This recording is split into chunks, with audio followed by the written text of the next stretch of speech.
लोकहित मंचाच्या आंदोलनाला यश। आयुक्त शुभम गुप्ता यांनी भर पावसात शामरावनगरची केली पाहणी। सांगली शहरालगत असणाऱ्या शामरावनगर परिसरामध्ये नागरी समस्या मोठ्या प्रमाणात आहेत।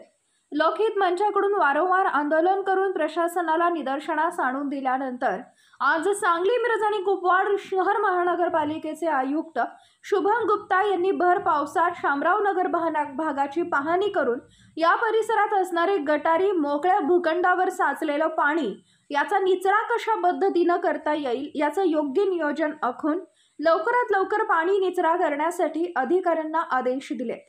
लोकहित मंच यांच्या पाठपुराव्याला आज अखेर यश मिळाले।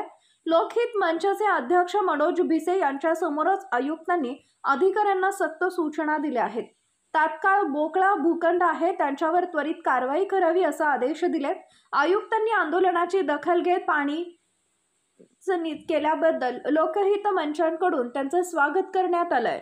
सांगली मिरज कुपवाड महानगरपालिकेचे आयुक्त साहेब शुभम गुप्ता साहेब यांनी आज शामरावनगरला संपूर्ण भागाची पाहणी केली, त्याबद्दल मी त्यांचं आभार मानतो। आज शामरावनगर भागाची संपूर्ण भागाची पूर्ण पाहणी केली। ज्या भागात पाण्याचा निचरा आहे, गटरेज आहे आणि सर्व अधिकाऱ्यांना पण सूचना दिल्या की इथल्या ज्या समस्या आहेत ते साहेबांनी स्वतःहून पाहणी केली साहेबांनी, त्याबद्दल मी सांगलीकर नागरिक असे आयुक्त साहेब आपल्याला लाभले हे सांगलीकरांचं भाग्यच आहे की प्रत्यक्षात भर पावसात की आयुक्त शुभम कुमार गुप्ता साहेब यांनी भर पावसात नागरिकांच्या समस्या ऐकल्या। जे इथली भागातले जे पाणी आहे त्या पूर्ण संपूर्ण जे तलाव आहेत, गटर आहेत, साचलेलं आहे, या सगळ्या भागाची आयुक्त शुभम गुप्ता साहेब यांनी पाहणी केली।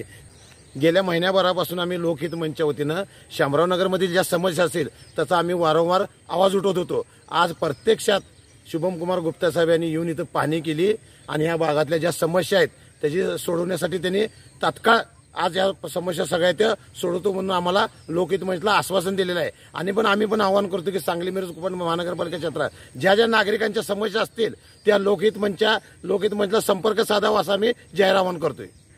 पावसामुळे जे लोकांना त्रास होत आहे, जिथे जिथे आपल्याला गटार साफ करण्याची गरज आहे किंवा जिथे जिथे पाणी साचतोय ते काही प्रमाणात खाजगी जागेवर पण पाणी साचतोय, काही प्रमाणात शासकीय गटारी पण आहे जे आपल्याला स्वच्छ करण्याची गरज आहे। हे सगळी बाबीच्या प्रॉपरली जागेवर जाऊन तपासणी केलेली आहे आणि लोकप्रतिनिधी सुद्धा उपस्थित होते।